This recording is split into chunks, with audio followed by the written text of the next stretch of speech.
saber, ó Deus, Ele disse que mesmo que eu ande pelo vale da sombra da morte, não temerei mal algum, porque o Senhor está comigo. Querido Deus, como cantamos esse hino, eu não passarei só. Nós não passaremos sozinhos, ó Deus. Mesmo que chegar a hora de atravessar o Jordão, que significa para nós, ó Deus,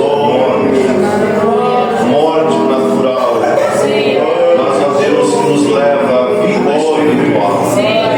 Não tivermos que passar esse vale. Todos aqueles que têm descansado em Ti, creem no Senhor, assim como caminhamos contigo agora, ali o Senhor estará conosco, conduzindo, ó Deus, a nossa alma ao descanso, Pai, a nossa morada final. Que possamos viver por esse dia, esperando quando o Senhor nos chamar.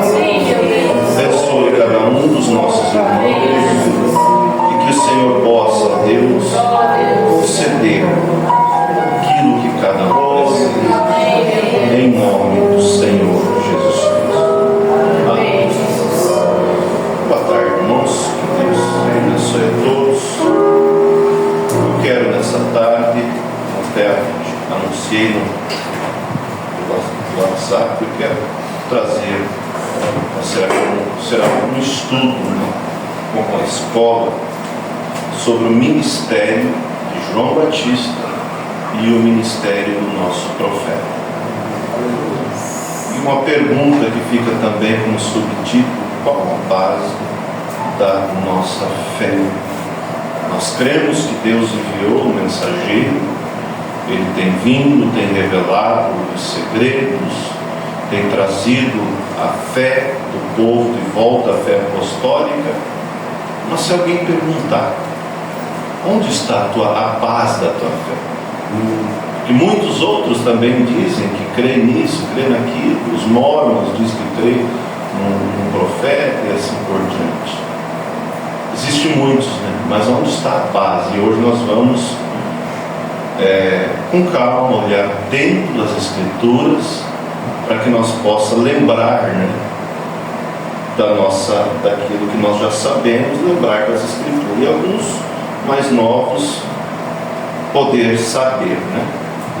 Para isso eu quero ler com vocês Malaquias capítulo 4, que é a escritura que fala de dois mensageiros, de dois profetas.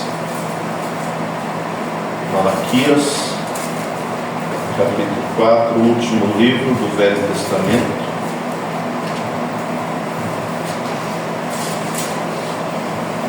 Vamos começar no versículo 1.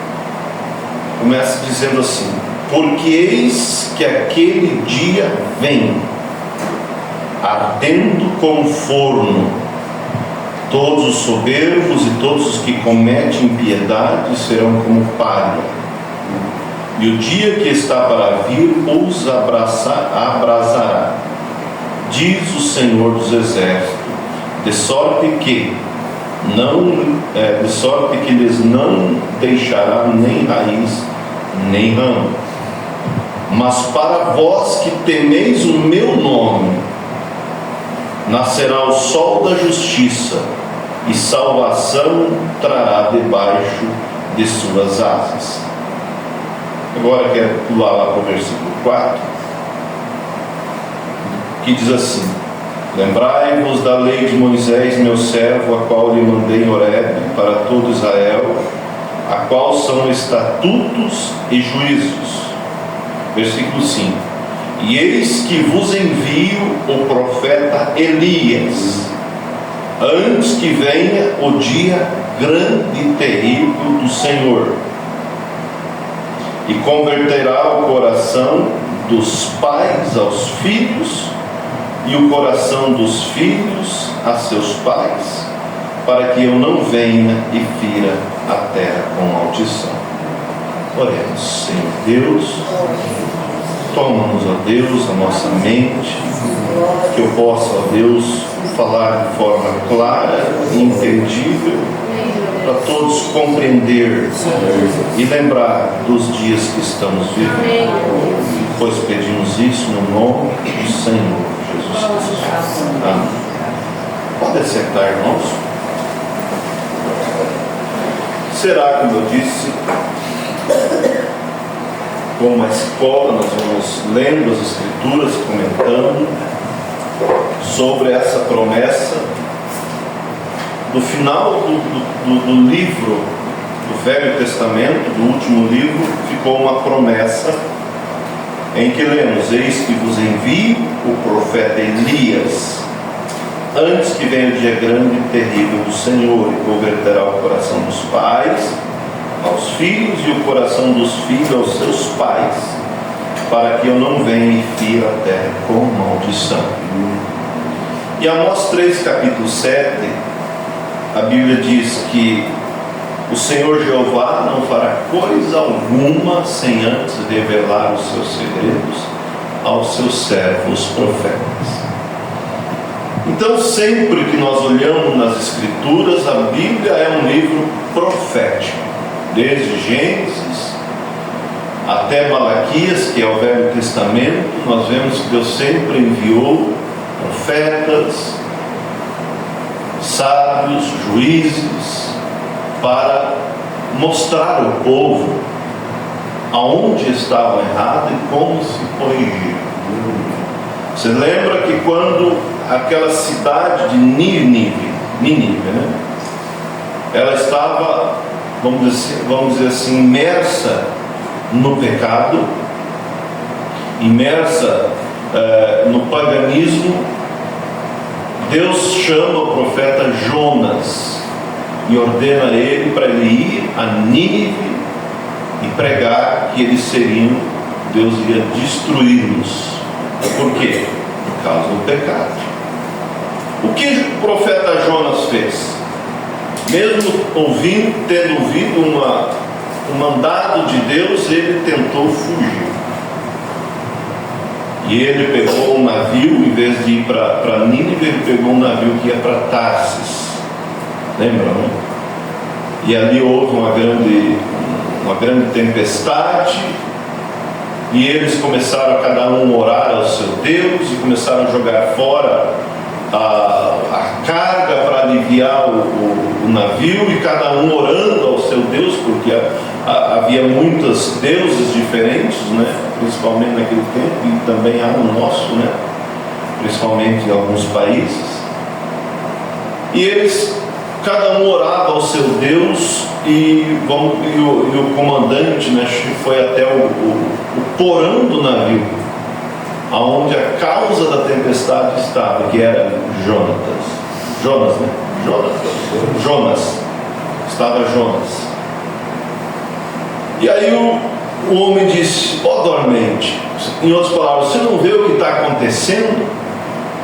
Ora ao teu Deus para que essa tempestade pare. E ele disse: não, o problema aqui, quer dizer, a questão aqui, que o problema sou eu. Eu tenho desobedecido a Deus, eu sirvo o Deus dos céus, ele me mandou ir para Nínive, eu não quis ir, eu estou indo para Tarso. Vocês então me jogam no mar, que vai acalmar essa tempestade. E eles então prontamente fizeram. Mas a Bíblia diz que Deus preparou um grande peixe para que engolisse a Jonas, e ele ficou 3 dias e 3 noites no ventre daquele grande peixe, e ele veio e o peixe vomitou ele na praia de Nínive. Você veja como Deus, o intuito dele é salvar, não é condenar. Porque os ninivitas criam no Deus do mar, um grande peixe. E quando eles viram um grande peixe vir vomitar um homem na praia, não é Deus, é o nosso Deus que mandou o seu profeta.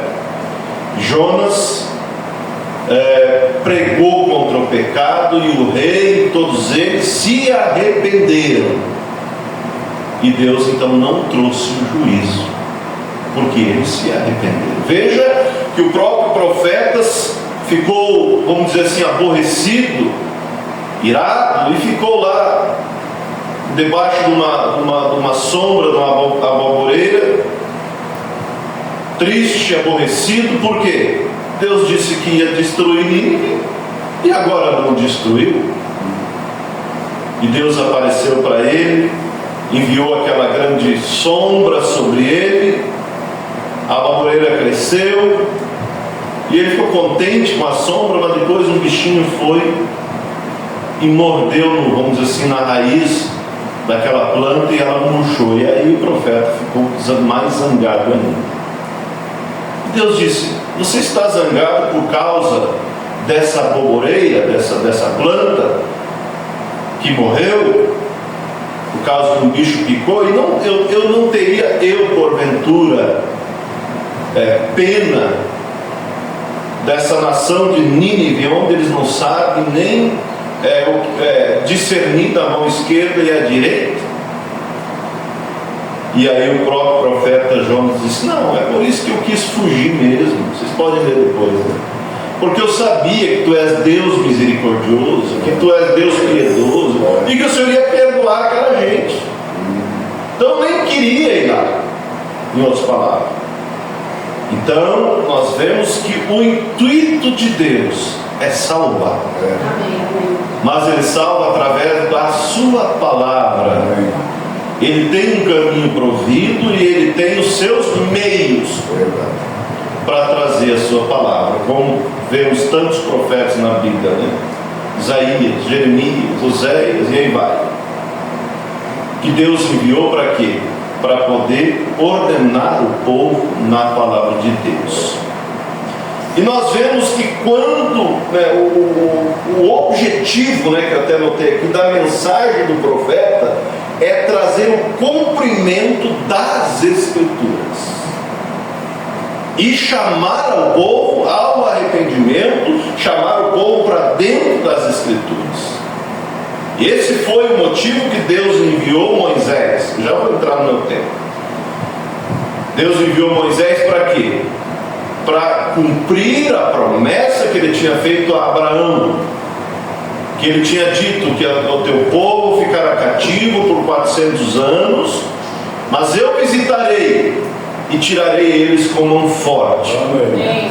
Então Deus enviou Moisés para quê? Para tirar o povo de Israel da terra do Egito e colocar na terra da promessa, onde Deus tinha prometido a Abraão que onde a planta dos pés dele pisasse nas peregrinações, Deus tinha dado a ele por herança, a ele e a sua descendência. Então Deus enviou Moisés para tirar o povo de Israel do Egito e colocar na terra prometida. E quando nós olhamos, irmãos, para a Bíblia, quero abrir um parênteses aqui, são 66 livros escritos por muitos autores diferentes, mais de 40 autores, eu creio, diferentes um do outro, e com muito tempo entre um e o outro, e as Escrituras fecham com uma luva. Por quê? Porque a palavra de Deus, como a Bíblia diz, que os homens inspirados por Deus escreveram a palavra de Deus.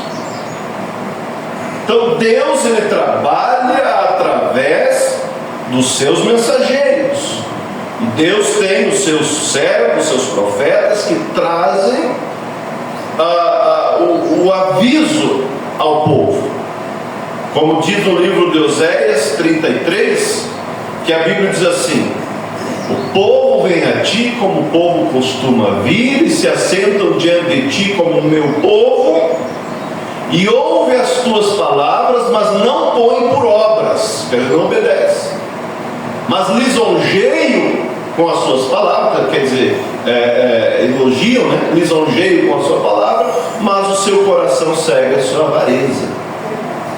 Mas disse Deus: mas quando vier isso o quê? O juízo, e eis que está para vir, então saberão que houve no meio deles um profeta.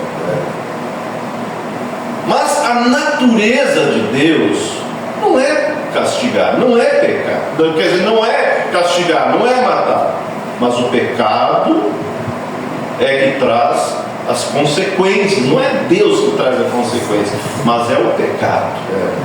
E quando Deus, então a pessoa não se arrepende, aonde ele encontra a ira de Deus, porque está em pecado. Mas o prazer de Deus é o que? Salvar, perdoar, como Deus mesmo disse. Por que vocês morreriam, ó casa de Jacó, casa de Israel? Por que morrereis? Tenho porventura eu prazer na morte do ímpio? Não, mas que ele se converta e eu os cure. Amém. Por isso nós vemos que desde o princípio, desde Adão, as escrituras vêm se tendo as promessas e vêm se fechando e vêm se cumprindo, e ainda há muitas promessas a se cumprir. Voltamos agora a falar do profeta Isaías, que viveu cerca de 700 e tantos anos antes de Jesus. Mas veja que ele profetizou que uma virgem conceberia e daria à luz a um filho, seu nome seria Conselheiro, Deus Forte, Pai da Eternidade, Príncipe da Paz. Ele também profetizou aqui no livro de Isaías, capítulo, Isaías, capítulo 40, versículo 3. Ele disse assim: voz do que clama no deserto, voz do que clama no deserto, preparai o caminho do Senhor, endireitai o erro. Endireitar, tornar as coisas diretas. De quem que ele estava profetizando aqui? De João Batista. Quando ele falou do menino que nasceria, ele estava profetizando de quem? De Jesus Cristo. E a Bíblia fala, eu estou agora falando de João Batista, mas nós já vamos ligando. Vocês estão entendendo, né? Amém. Em Mateus, em Lucas capítulo 1, versículo 17, quando o anjo prometeu a Zacarias o filho que viria através das suas orações, as tuas orações têm ouvido e você terá um filho. Vamos ler como é que diz na íntegra aqui.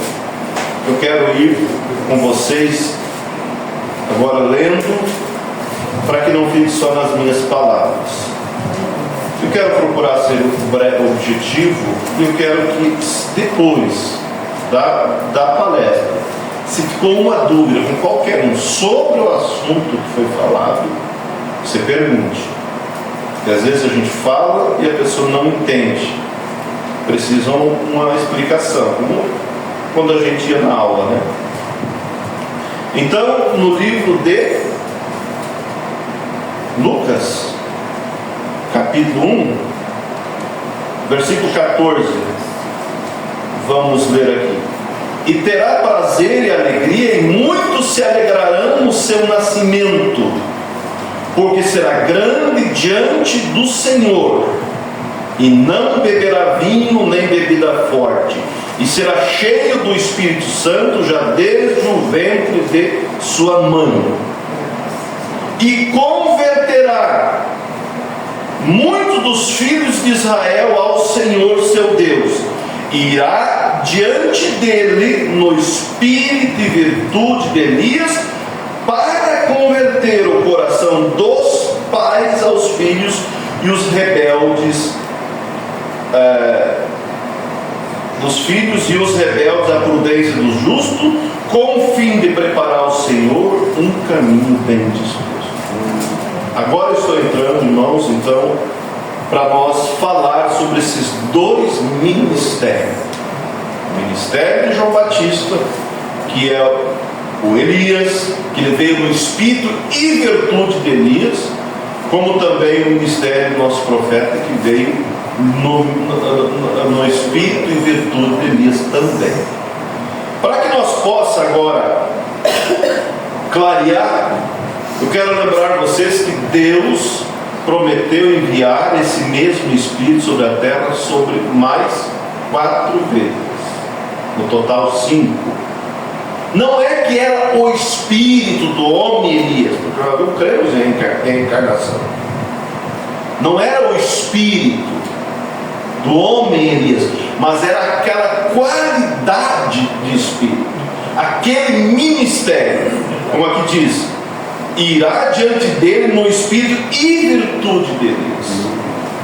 Para que vocês possam entender essa passagem, eu quero lembrar vocês que quando Moisés estava no deserto, cansado devido à sobrecarga do povo, e Deus disse para ele: escolha 70 homens príncipes do povo para que te ajudem a levar a carga. E a Bíblia diz que ele escolheu, e Deus tirou do espírito de Moisés e colocou sobre os 70. É o ministério. Está entendendo? E o de sorte que os 70 tratavam as coisas mais simples, e quando a coisa era mais grave, levavam a Moisés. Isso acontece a mesma coisa quando o pastor tem um pastor auxiliar. Aquele pastor não tem um ministério próprio, mas ele está trabalhando no mesmo espírito, no mesmo ministério. Por isso não pode haver divergência, né? Se a divergência já mostra que não é verdadeiro. Então, dessa forma, assim como Deus tirou do espírito de Moisés e repartiu sobre aqueles 70, Deus prometeu, Deus desejou enviar esse espírito novamente, porque era um espírito um espírito destemido, um espírito obediente, um espírito fiel. Esse ministério, estão entendendo? Por isso nós vemos então, claro, a primeira vez em Elias, o tisbita, que encarou Jezabel, que encarou Acabe, que encarou os profetas de Baal e todos os demais ali. Aí nós vemos Elias, o homem Elias. Mas veja que quando ele já estava cansado, desanimado, ele foi para aquela caverna e disse: Senhor, eu não sou melhor do que os meus pais, tira a minha vida. Quer dizer, eu quero morrer. E aí a Bíblia diz que Deus então orientou a ele, ungir Eliseu, Azael, Jeú, e após isso Deus então levaria ele. Vocês estão entendendo? Então o que Elias fez? Ele foi e ungiu Eliseu em seu lugar. Eliseu ungiu Azael. Melhor, Eliseu ungiu Jeú. Vocês estão entendendo? Deixa eu repetir aqui. Deus disse para Elias: então unge primeiro Eliseu em teu lugar, Azael e Jeú. Azael, rei da Síria. Entenderam? Pegaram até aqui. O que Elias fez? Ele ungiu Eliseu e depois foi embora. E Eliseu pediu para um filho dos profetas ir e ungir Azael, rei da Síria. E ele foi. E Eliseu ungiu Jeú. Por que eu estou mostrando isso? Porque é a mesma qualidade de espírito, é o mesmo ministério que estava agindo ali. Por isso que quando Elias disse para Eliseu: fica aqui que o Senhor me enviou a Betel. Ele disse: não fico, vou contigo, vive o Senhor teu Deus, porque eu não te deixarei. Fica aqui que o Senhor me enviou a Jericó. Não fico. Fica aqui que o Senhor me enviou ao Jordão. Ele disse: vive o Senhor e vive a tua alma, que eu não fico, eu vou contigo. E quando eles passaram o Jordão, que significa morte para nós mesmos, foi quando Eliseu teve a oportunidade de pedir o que queria. E ele, como servo de Deus, ele foi dirigido ao que pediu. Eliseu, peça o que você quiser antes que eu seja tirado de você. Vocês lembram o que ele disse? Eu quero a porção dobrada do teu espírito. E aí Eliseu disse: se você vir quando eu for tomado, assim será. Se não, não acontecerá. E ele ficou junto a Elias até que um redemoinho, uma carruagem separou, e um redemoinho de fogo veio ali, e ele subiu no redemoinho. Lembram, né? foi levado ao céu, naquele redemoinho. E então ele largou a sua capa, um tipo, né? E Eliseu, voltando, tocou com aquela capa no Rio Jordão, e o Jordão se abriu novamente, como Elias tinha feito antes. Vocês estão entendendo? Amém. Aí nós estamos vendo, segundo a Escritura, a segunda manifestação do Espírito de Elias. Mas aqui onde nós lemos, voltando aqui em Apocalipse, em Malaquias, vocês vão ver que há uma promessa aqui. Agora eu quero que vocês peguem bem, que há aqui uma promessa que fala de 2 ministérios. 2 ministérios, porque se você não entender isso, parece que ele ia fazer uma coisa e desfazer. Porque os religiosos, quando você fala disso aqui, dessa promessa de Malaquias, o que eles dizem? Quem respondeu? Dizem que é João Batista. E um é João Batista, mas o outro não. Por que não pode ser somente João Batista aqui? Porque João Batista não aconteceu a tribulação logo após o seu ministério, a terra não foi queimada. Porque olha isso aqui: porque eis que aquele dia vem ardendo como forno, e todos os soberbos e todos que cometem impiedade serão como palha, diz o Senhor.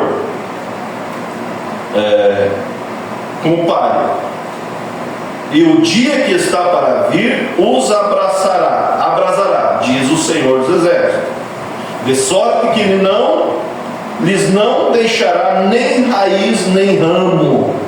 Mas para vós que temeis o meu nome, nascerá o sol da justiça, e salvação trará debaixo das suas asas. Amém. E a Bíblia diz que nos últimos dias seria um dia que não seria nem dia nem noite, mas que haveria luz no entardecer. Você lembra? Mas haverá luz no entardecer. E antes desse dia que abrasará todos os ímpios, nasceu o sol da justiça. Houve luz. Deus enviou o quê? Um mensageiro, que está prometido aqui.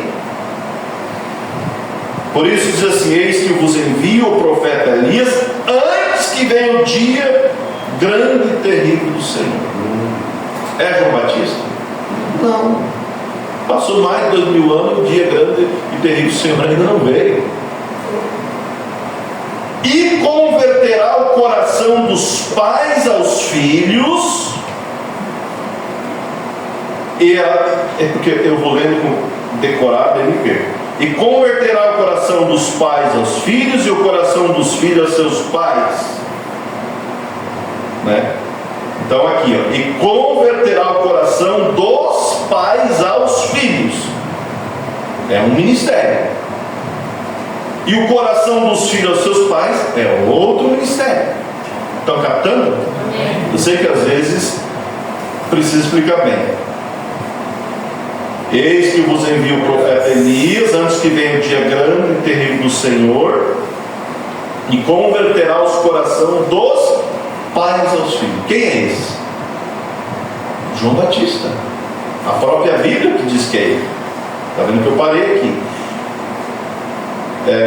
Porque será grande diante do Senhor, e não beberá vinho nem bebida forte, e será cheio do Espírito Santo, já desde o ventre de sua mãe, e converterá muito dos filhos de Israel ao Senhor. Irá diante dele no espírito e virtude do Senhor, para converter o coração dos pais aos filhos. E aqui Malaquias diz na sequência: e o coração dos filhos aos seus pais. Se fosse um só mensageiro, ele ia fazer e desfazer. Então veja que Malaquias no Velho Testamento fecha com Lucas no Novo Testamento, onde diz que ele viria no espírito e virtude de Elias para converter o coração dos pais aos filhos. É João Batista que veio no espírito e virtude de Elias para converter o coração dos pais da lei, a fé dos filhos da graça que estavam nascendo. E aí quando ele fala aqui,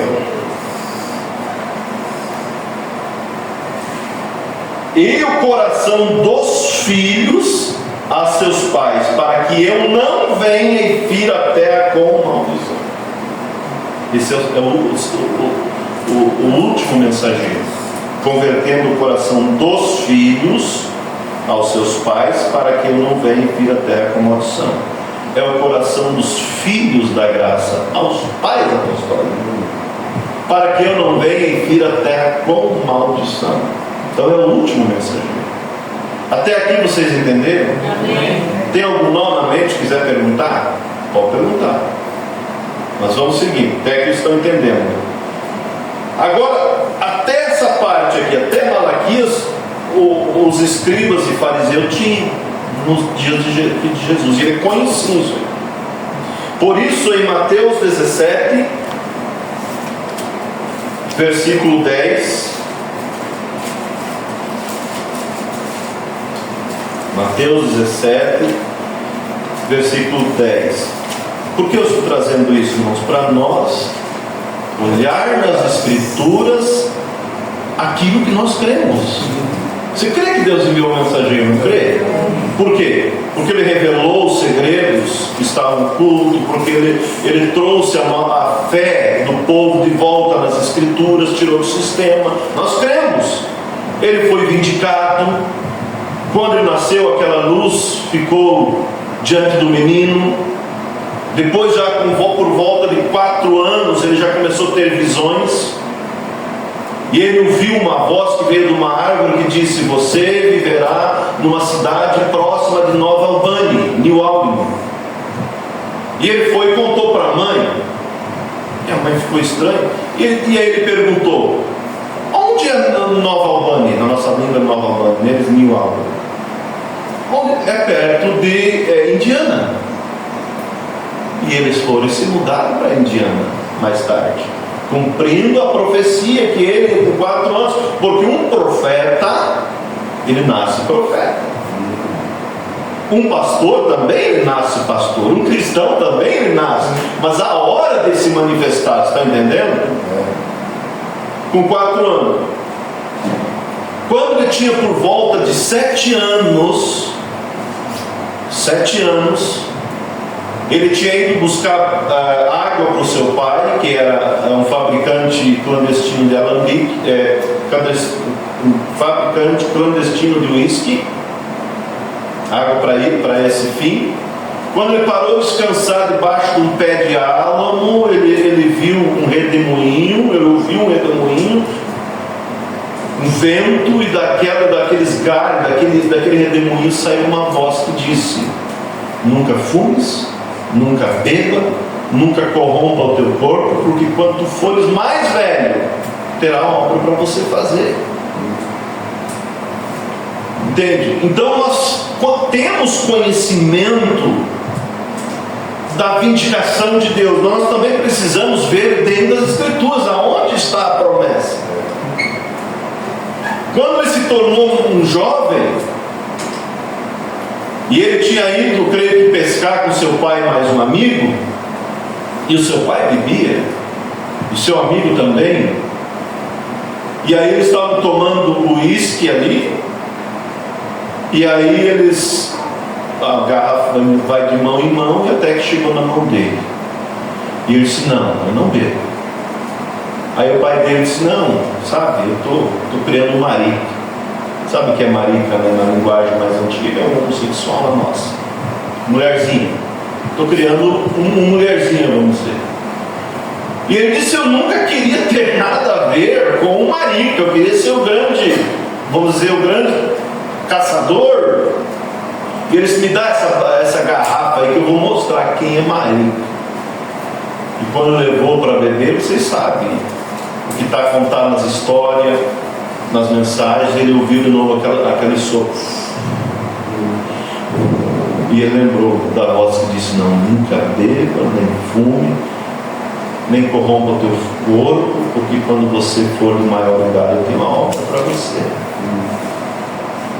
Então nós conhecemos isso. Quando já jovem, ele e mais um amigo pegaram o carro do pai desse amigo e eles colocaram um pouco de gasolina e saíram com duas garotas dar uma volta, e ele parou para comprar uma Coca-Cola, né? Lembra essa história? E quando ele voltou, ela mais o seu amigo estavam fumando. E ela ofereceu o cigarro para ele. Disse: não fumo. E ela disse: o quê? Você? Quer dizer que você, sendo homem, tem menos coragem do que nós, mulheres, de fumar? Você é um marido. Quer dizer, você é mulherzinha. E ele saiu chorando e correndo pelo campo, sem entender o porquê ele era diferente. Tendo essas visões. E quando mais tarde ele se converteu na igreja batista, os líderes diziam: não, Bill, isso aí é coisa do espiritismo, isso aí é coisa do diabo. E ele não queria nada ter com o diabo. E ele ficava, em dúvida.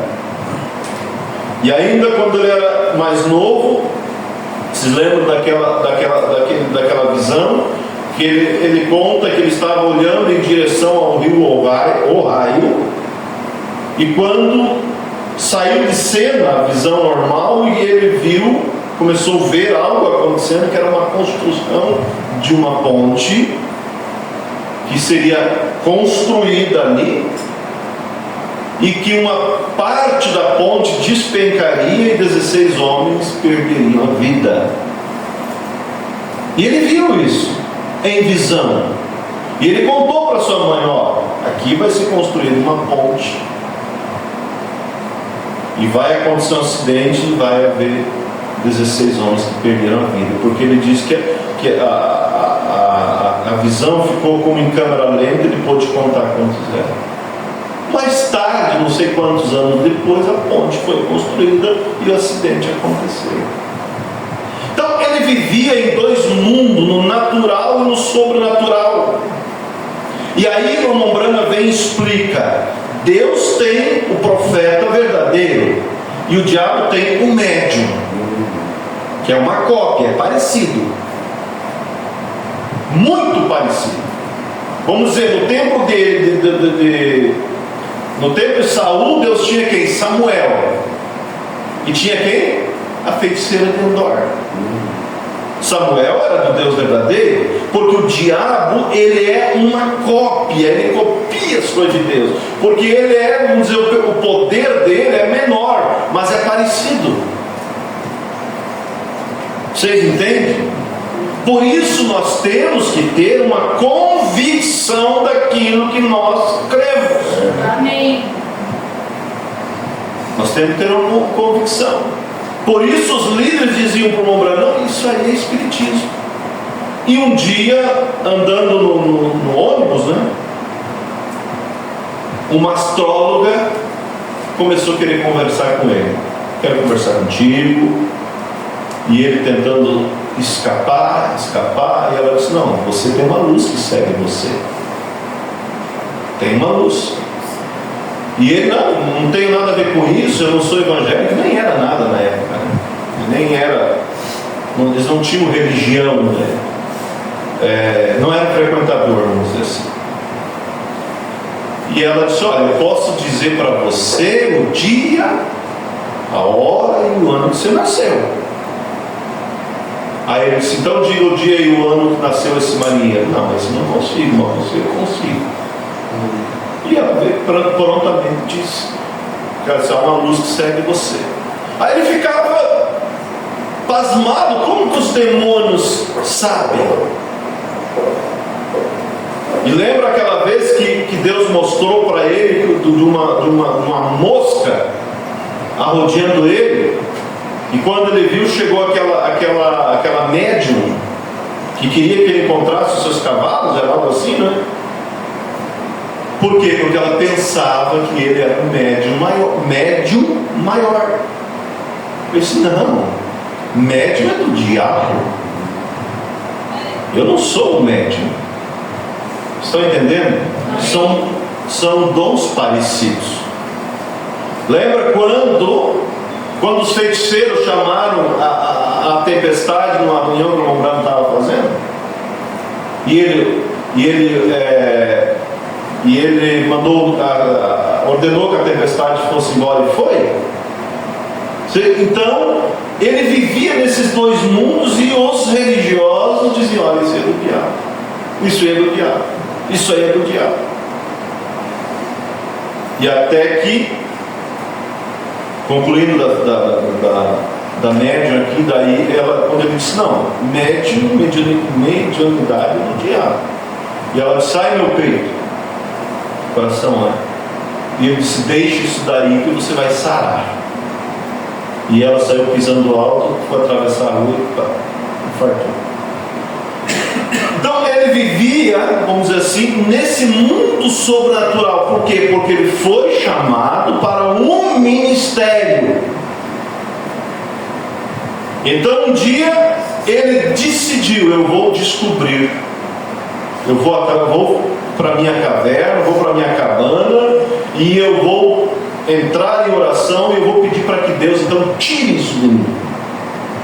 Eu amo a Deus. E ele começou em oração, até que ali pelas 3 horas da manhã, um ser sobrenatural entrou, e ele não tinha para onde escapar. Veio de contra ele, da porta para frente, e era quem? O anjo do Senhor. E aí o anjo disse: essas visões, essa vida diferente que você tem, essas visões ocorrem em você, essa vida peculiar com os Mombrana em você, é porque você foi chamado para levar um dom de cura ao redor do mundo. E assim como a Moisés foram dados 2 sinais, também a você será dado 2 sinais. O primeiro sinal será que você, pegando na mão das pessoas, e elas, quando elas tiverem alguma doença causada por germe. O que é uma doença causada por germe? Por exemplo, se você quebrou o braço, não é causado por germe. A gripe, o câncer, tudo isso é por germe, Quando tiver uma doença causada por algum espírito, algum germe, a tua mão inchará e terá algumas bolinhas, umas marcas. E aí ele foi aprendendo pelo discernimento, aprendendo que quando a mão ficava com um certo tipo de bolinha, a pessoa tinha câncer, ou tinha tuberculose, ou tinha isso, ou tinha aquilo, Mas aí hoje disse: mas chegará o momento que você terá o discernimento e conhecerá os pensamentos e as intenções dos corações. Foi quando começou o dom de discernimento. Eu lendo, acho que nessa numa das mensagens que vai sair, a mensagem de respeito, o Mombrana disse que algumas repórteres foram fazer uma reportagem com ele, mas para denegrir, E ele entendeu o espírito delas, e daí eles escreveriam o que ela quisesse no jornal. E aí ele disse: mas veja o que você vai escrever, porque se você escrever aquilo que não, em outras palavras, não é verdade, você ouvirá eu falando, você ouvirá minha voz na hora da tua morte, na hora final. Veja o que você vai escrever. E aí ele conversando com ela, e falou sobre um assunto lá, e ela disse que era verdade, e que só ela sabia ali. Mas como você sabe? Eu disse: não, eu sei. Posso dizer o seu nome, posso dizer qual o teu nome, teu endereço, tudo. Então ele tinha esse dom de revelar, não é dizer: tem alguém aqui com dor de cabeça, como muitos fazem. Não, é dizer realmente o nome da pessoa que ele não conhecia, você veio de tal lugar, e assim por diante, você tem isso e aquilo. É o dom de revelação. Mas eu abri um parêntese, e eu quero voltar aqui. Saber que Deus nos enviou um profeta, nós sabemos, por tudo isso que eu falei para você. Mas nas Escrituras, nós sabemos? Aonde está a promessa? Os religiosos dizem que Malaquias 4 fala de João Batista. Como disse, se fosse João Batista, então teria que ter vindo o grande e terrível dia do Senhor, que não veio ainda, e ele ia converter, fazer uma coisa e desfazer, converter o coração dos pais aos filhos, depois o coração dos filhos aos pais. Então seria uma confusão. Então, agora voltando lá atrás para encerrar, lembra que eu falei que os fariseus, os saduceus, os escribas tinham até aqui, até Malaquias. Por isso, agora aqui, eu ia ler e continuei falando. Por isso que aqui em Mateus 17, estava aqui, né? Versículo 10. Se algum estava controlando, pensou que eu ia esquecer de voltar aqui, eu dei de volta, né? Mas estamos aí. Mateus 17, versículo 10, foi a pergunta que eles disseram, e eu quero encerrar com isso. E os seus discípulos o interrogaram, dizendo: por que dizem então os escribas que é mistério que Elias venha primeiro? Quer dizer, que eles tinham o Malaquias escrito. Por que dizem os escribas e fariseus que é mistério, quer dizer, que é necessário que Elias venha primeiro? E Jesus respondendo disse-lhe, olha aqui, em verdade Elias virá primeiro e restaurará todas as coisas. Virá, futuro, restaurará. Restaurar é trazer de volta algo que já tinha. Se fosse João Batista, ele teria que vir fazer o que então? Restaurar a lei. Porque ele veio da lei, mas ele não veio restaurar a lei, ele veio apresentar o Messias. Então, quando Jesus disse, em verdade lá e virá primeiro, está falando do Elias, do último dia, que viria restaurar a fé dos filhos aos pais. E o ministério dele é o quê? Restaurar. Amém. Pegaram? Amém. E o ministério de João Batista não era restaurar. Porque era ali, o João Batista foi como um joelho entre a lei e a graça. Ele veio introduzir a graça. E o que o nosso mensageiro veio fazer? Restaurar o ensinamento apostólico. Amém. Aquilo que se perdeu durante as eras. O ensinamento dos apóstolos, como a Bíblia diz que a igreja do Deus vivo está edificada sobre o fundamento dos apóstolos e dos profetas. Então ele veio restaurar o ensinamento que os apóstolos pregaram. Por isso que ele não trouxe uma nova religião.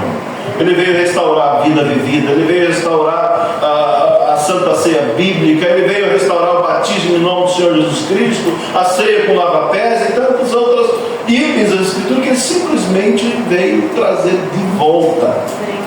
Então isso mostra que esse virá primeiro, como se Jesus, futuro, era um ministério restaurador, porque a pergunta estava baseada em uma profecia de Malaquias que falava de dois ministérios, como eu falei. Então, de João Batista, que veio introduzir a graça, e do Elias do último dia, o Nombrana, que veio restaurar o ensinamento apostólico. De verdade, Elias virá. Mas digo-vos que Elias já veio. Quer dizer, por vossos dias já veio. E não o conheceram, mas fizeram tudo o que quiseram. Assim farão também eles. Assim farão eles também padecer de glória. Por que Elias já veio e não conheceu? Porque naquela altura João Batista tinha sido morto. Porque ele é morto, até anotei aqui. Bem atrás aqui, só se voltar um pouquinho em Mateus, você vai ver quando ele for decapitado. Então aí está, irmãos, dentro das Escrituras, aquilo que nós cremos. Malaquias 4 diz que Deus enviaria o profeta Elias antes do dia grande do Senhor. Apocalipse 10, versículo 7 diz: mas na voz do sétimo anjo se cumprirá todo o segredo que Deus anunciou aos seus servos profetas. E aí nós sabemos, primeiro, Paulo, Irineu, Martinho, Columba, Lutero, Wesley, 7, William Branham, as 7 eras da igreja. Então que Deus nos ajude a sempre ter a nossa fé fundamentada na palavra de Deus. Amém. Porque se nós tiver a fé, aquilo que cremos aqui, não porque alguém disse, não porque o pai disse, aí essa fé não é, ela é inabalável. Agora, se é porque alguém disse, alguém também disse sobre o Espiritismo, alguém também disse sobre o Candomblé, alguém também disse sobre tantas coisas, mas eu quero ver isso batendo nas Escrituras. Amém. Amém? Glória a Deus. Então que Deus abençoe. E agora se você ficou com alguma dúvida, não fique com vergonha, pergunte.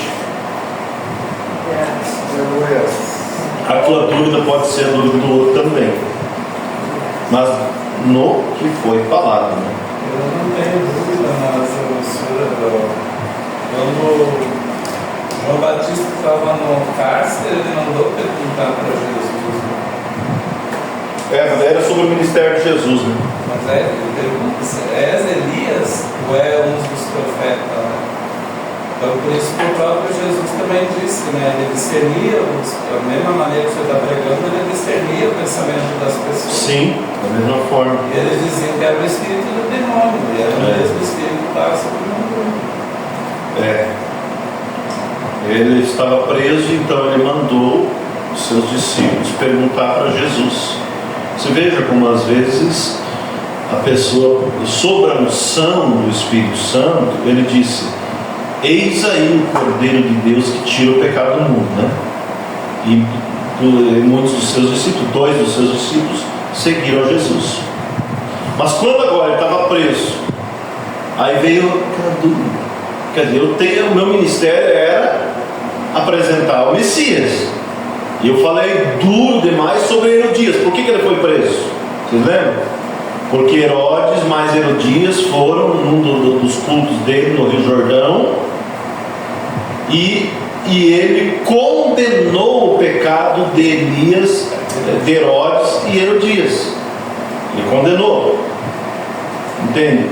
Assim como Elias, o próprio profeta Elias lá do Velho Testamento, lá no tempo de Acabe, condenou também a idolatria de Acabe e Jezabel. E como João Batista, quando veio Herodes vindo, vamos dizer, na reunião dele, ele com aquele olho de profeta, ele olhou e viu que Herodes tinha tomado a mulher do seu irmão Filipe. E ele condenou, ele disse: não te é lícito possuir a mulher do teu irmão Filipe. Lembram, né? A Bíblia diz. E Herodias não gostou. E aí no dia em que, já que o Vladimir falou isso, vamos explanar. No dia que